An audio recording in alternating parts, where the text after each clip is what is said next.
واللہ ما طلعت شمس ولا غربت.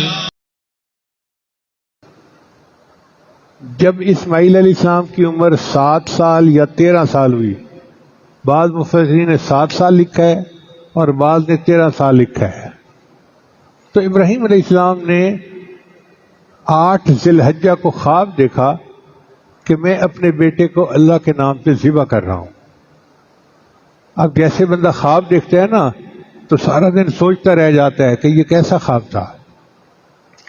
تو ابراہیم علیہ السلام بھی سارا دن سوچ میں پڑے رہے کہ یہ میں نے کیسا خواب دیکھا، اس لیے اس کا نام ہے یوم الترویحہ، سوچ کا دن.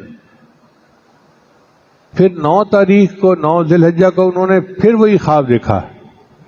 اب ان کو شرح صدر ہو گیا کہ یہ میرے خالق کا حکم ہے اور مجھے اپنے بیٹے کی قربانی کرنی ہے. اس کو یوم عرفہ کہتے ہیں، پہچان کا دن، یعنی فیصلہ ہو گیا کہ ہاں بیٹے کو قربان کرنا ہے. پھر جب 10 ذی الحجہ آیا اس کو یوم النحر کہتے ہیں، قربانی کا دن. حضرت ابراہیم علیہ السلام نے اپنی بیوی سے فرمایا کہ میں اپنے بچے کو کسی بڑے کی ملاقات کے لیے لے چلتا ہوں.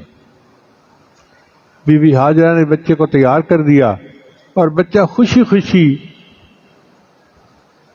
اپنے والد کے ساتھ چل پڑا. ابراہیم علیہ السلام نے ایک چھری بھی لے لی اور رسی بھی لے لی. اب جب چل پڑے تو شیطان بدبخت پیچھے تو نہیں رہتا نا، اس نے سوچا کہ چلو میں پہلے تو بی بی ہاجرہ کو ورغلاتا ہوں نا. ایک بڑے درویش کی صورت اختیار کر کے وہ بی بی ہاجرہ کے پاس آیا اور کہتا ہے کہ تمہارا بیٹا کہاں ہے؟ ان کا اپنے بابا کے ساتھ گیا ہے. کہنے لگے وہ تمہارا خامن تو اس کو ذبح کر دے گا. ان کا تیرا ناز ہو، وہ اتنے شفیق باپ ہیں اور بچے سے اتنی محبت کرتے ہیں، وہ بچے کو کیوں ذبح کریں گے؟ کہنے لگا ان کو اللہ کا حکم ہوا ہے. بی بی ہاجرہ نے فرمایا اگر ان کو اللہ کا حکم ہوا ہے تو اس پہ قربان ہونے کے لیے تو میں بھی تیار ہوں. بدبخت ناکام ہو گیا. پھر دوسرا وار اس نے حضرت اسماعیل علیہ السلام پہ کیا. ان کے سامنے آ کے کہنے لگا آپ کو پتہ ہے کہ آپ کے بابا کہاں لے کے جا رہے ہیں؟ ان کا کسی بڑے سے ملاقات کے لیے. کہنے لگا نہیں، تمہیں ذبح کرنا چاہتے ہیں. اس نے کہا تو نظر تو درویش آتا ہے لیکن باتیں بڑی بری کر رہا ہے، کوئی باپ اپنے بیٹے کو بھی ذبح کر سکتا ہے؟ کہنے لگا ہاں انہیں اللہ کا حکم ہوا ہے. جب اس نے یہ کہا تو اسماعیل علیہ السلام نے جواب دیا اگر اللہ کا حکم ہے تو میں اپنے اللہ کے نام پہ قربان ہونے کے لیے تیار ہوں. پھر اس نے سوچا میں ابراہیم علیہ السلام کا راستہ روکوں. چنانچہ ان کے سامنے آیا اور آ کر کہنے لگا کہ آپ اپنے بیٹے کو ذبح نہ کریں. ان کا کیوں؟